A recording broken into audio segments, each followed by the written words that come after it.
নমস্কার বন্ধুরা, সায়ন্তিকা কুকিং চ্যানেলে আপনাদের সকলকে স্বাগত। তো আমি আজকে গরমের কয়েকটি সবজি দিয়ে ডাঁটা, কাঁচকলা, বেগুন আর পেঁপে আর বড়ি দিয়ে পাতলা ঝোল বানাবো।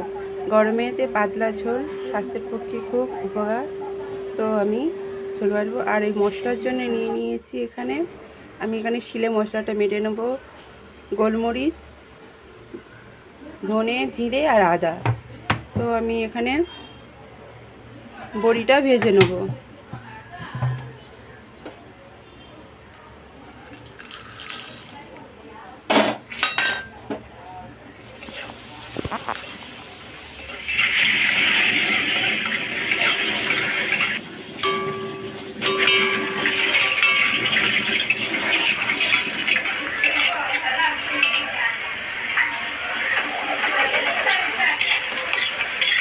বড়িটা লাল লাল করে ভাজা হয়ে গেছে।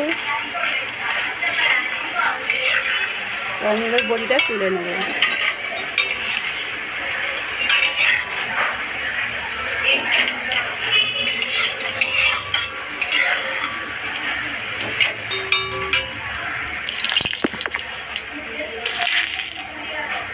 ফোড়নের জন্য এখানে তেজপাতা আর 5 ফোড়ন নিয়ে নিয়েছি।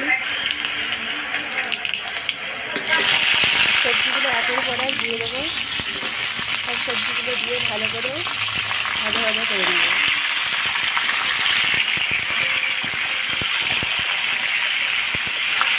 ঝোলের সবজি বেশি ভাজলে টেস্ট নষ্ট হয়ে যায়, তাই আমি এখানে বেশি ভাজবো না। 5-7 মিনিট মতন ভালো করে নেড়ে ভাজা ভাজা করে নেব। সবজিটা আমার ভাজা ভাজা হয়ে যাচ্ছে। এবার দিয়ে রাখা মশলাটা করেছিলাম, মশলাটা নেবে সবজির মধ্যে দিয়ে দেবো।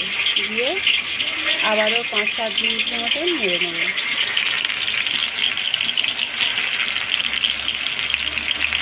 মশলাটা আমি দিয়ে দিয়েছি। এবার 5-7 মিনিটের মতন আবার আমি নেড়ে নেব।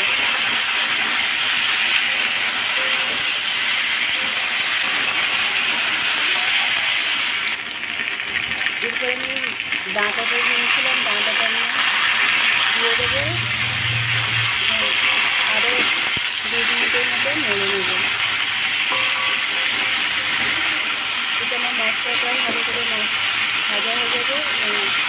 লাস্টে যে সজনাটা দিয়েছিলাম ওইটা হয়ে যাবে। সজনাটা লাস্টে দিচ্ছি, কারণ প্রথম থেকে দিলে ডাঁটাটা গলে যাবে। আর এখানে আমি 2টোই কাঁচা লঙ্কা দেবো। আর এখানে কোনো ঝাল, শুকনো ঝাল দেবো না।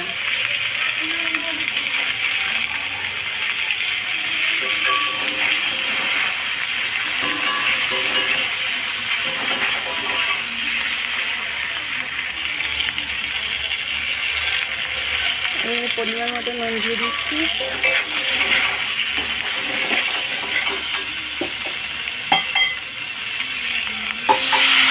এবার আমি জল নেব।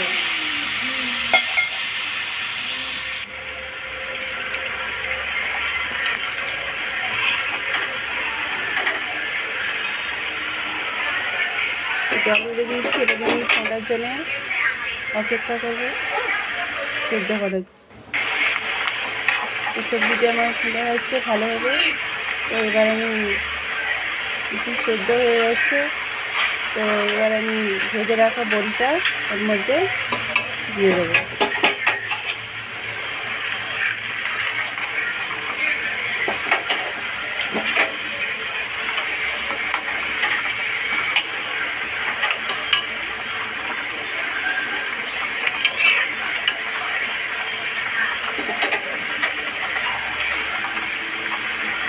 বড়িটা দিয়ে বেশিক্ষণ আমি রাখবো না, অল্প একটু ফুটিয়ে নামিয়ে নেবো।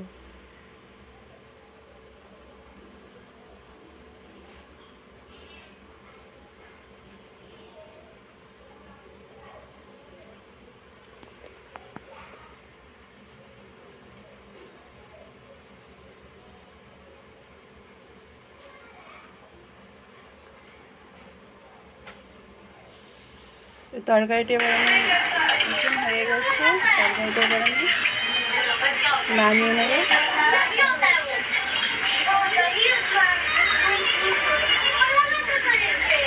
বড়িটাও সিদ্ধ হয়ে গেছে। তো তরকারিটা আমার রেডি। গরমে পাতলা ঝোল, আপনারাও করে দেখবেন, খুব সুন্দর লাগবে। অল্প মশলা দিয়ে আবার একটু পেঁয়াজ লঙ্কা নিরামিষ তরকারি খুব সুন্দর। তরকারিটা এবার নামিয়ে নিয়েছি। থ্যাংক ইউ বন্ধুরা।